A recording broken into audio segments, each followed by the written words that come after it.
PTI के chairman जो हैं वही रहेंगे। चेयरमैन पीटीआई ने -1 की खबरों की तरदीद कर दी। चेयरमैन पीटीआई की वकील लतीफ़ खोसा का मीडिया से गुफ्तगू में दावा, कहा कि शेर अफजल मरवत या अली जफर ने जो कहा उनको शायद गलत फहमी हुई है।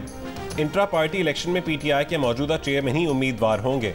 इससे पहले रहनुमा पीटीआई शेर अफजल मरवत ने कहा था कि कानूनी कदगन की वजह से चेयरमैन पीटीआई आईनी तौर पर चेयरमैन का इलेक्शन नहीं लड़ सकते। बैरिस्टर गौहर पीटीआई के चेयरमैनशिप के उम्मीदवार होंगे।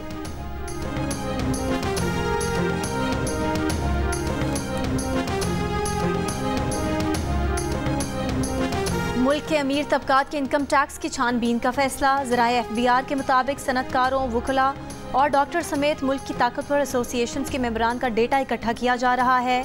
बड़ी एसोसिएशंस के मेंबरान के शनाख्ती कार्ड नंबर्स और मोबाइल नंबर्स की तस्दीक की जा रही है। ज़राए पाकिस्तान रेवेन्यू ऑटोमेशन लिमिटेड और नादरा का डेटा इकट्ठा करके टैक्स की छानबीन की जाएगी।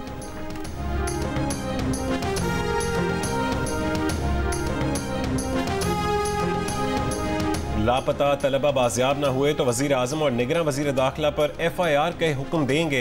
इस्लामाबाद हाई कोर्ट के जस्टिस मोहसिन अख्तर कियानी की निगरान वजीर दाखिला सरफराज बुगटी को लापता अफराद के घर वालों से मुलाकात की हिदायत। कहा कि सेक्रेटरी दफा को हिदायत जारी करें कि अपने मातहत इदारों को बुलाकर उनसे पूछें। बलोच तलबा बाजियाबी कमीशन की सिफारिशात पर अमल दरामद के केस में अटॉर्नी जनरल ने बताया कि 28 तलबा के शनाख्ती कार्ड्स की तफसील न होने के बायस वो ताहाल लापता हैं। जस्टिस मोहसिन अख्तर कियानी ने रिमार्क्स दिए कि सारे लापता यूनिवर्सिटी स्टूडेंट्स हैं, क्या वो पाकिस्तानी शहरी नहीं? जो दहशत गर्द हैं उनके खिलाफ कार्रवाई करें, अदालत में पेश करें। किसी एजेंसी को इस्तिस्ना नहीं कि जिसको मर्जी है बरसों के लिए उठा कर ले जाए।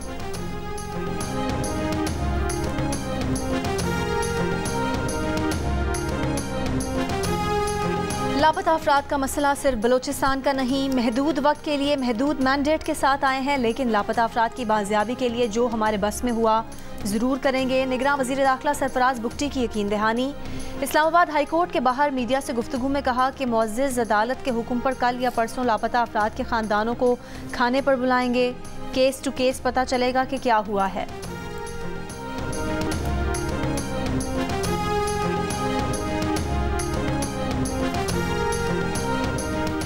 9 मई को फौज में तख्ता उलटने की साजिश की गई। गद्दारी को कोई बर्दाश्त नहीं करता, चाहे डिक्टेटरशिप हो या जमहूरियत। 9 मई के आलाकारों की सहूलतकारी मुल्क दुश्मनी है। शहबाज शरीफ की एहतसाब अदालत लाहौर के बाहर गुफ्तगू। कहा यह लेवल प्लेइंग फील्ड है कि वो और नवाज शरीफ आज अदालतों में पेश हो रहे हैं। आइन और जमहूरियत का तकाजा है कि इलेक्शन वक्त पर होने चाहिए।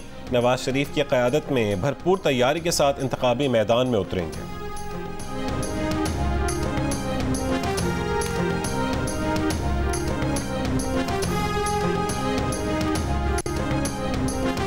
लीग नून के रहनुमा इरफान सिद्दीकी का सुप्रीम कोर्ट से इंतखाबात में ताखीर से मुतालिक गर्दिश करती खबरों का नोटिस लेने का मुतालबा। कहा कि जस्टिस काजी फायजीसा ने 8 फरवरी के इंतखाबात को पत्थर पर लकीर करार देते हुए मीडिया को तंबीह की थी कि इंतखाबात पर शकूक व शुबहात ना उठाए जाएं, लेकिन अचानक इंतखाबात में ताखीर के नाम पर मीडिया सर्कस लगा दिया गया है। शायद ये शोर शराबा अभी बारगाह अदल तक नहीं पहुँचा।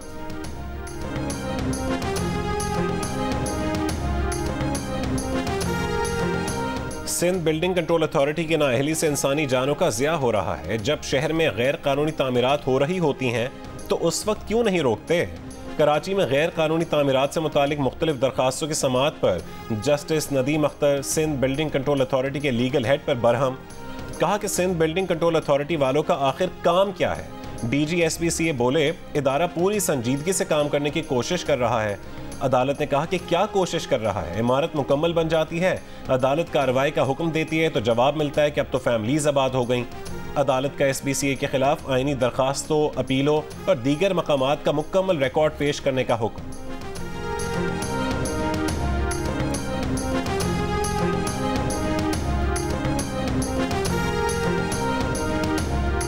जिना अस्पताल कराची की इमरजेंसी में 2 नामालूम अफराद 8 साल के बच्चे की लाश छोड़ गए। इंतज़ामिया के मुताबिक बच्चे को मुर्दा हालत में अस्पताल लाया गया था। बच्चे का रोड एक्सीडेंट हुआ था। इमरजेंसी की पर्ची बनवाने का कहा गया तो नामालूम अफराद फरार हो गए। DIG साउथ का वाक़े का नोटिस, SHO सदर को तहकीकात का हुक्म। पुलिस का कहना है कार जिस शख्स के नाम पर है उसका पता लगा लिया गया है।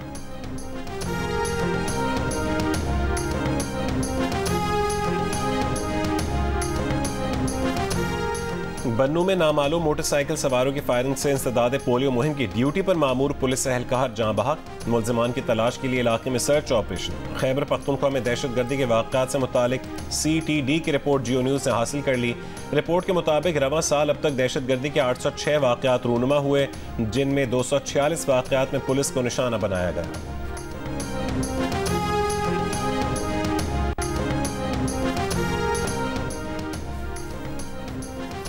फ़लस्तीन पर इसराइली मज़ालिम के खिलाफ कराची में फ़लस्तीन यकजहती कमेटी के ज़ेर एहतमाम रैली के लिए तैयारियां। रैली शाराए क़ायदीन पर तारिक रोड चौक से दोपहर 3:30 बजे निकाली जाएगी। रैली के मुंतज़मीन का कहना है कि गैर सियासी और गैर इखलाकी प्लेटफार्म मुहैया किया जा रहा है ताकि हर मकतबा फ़िक्र से ताल्लुक़ रखने वाले अफराद एक जगह इकट्ठे होकर इसराइली मज़ालिम के खिलाफ अपना एहतजाज रिकॉर्ड करवा सकें।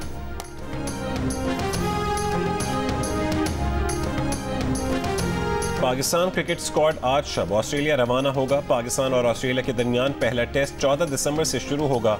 कौमी टेस्ट टीम के कप्तान शान मसूद ने ऑस्ट्रेलिया के साथ सीरीज को पूरी टीम के लिए चैलेंज करार दे दिया। कहा कि वर्ल्ड टेस्ट चैंपियनशिप में हमारा आगाज अच्छा हुआ है, कोशिश होगी कि हम फाइनल खेलें। साबिक कप्तान सरफराज अहमद ने कहा कि ऑस्ट्रेलिया की कंडीशंस आसान नहीं।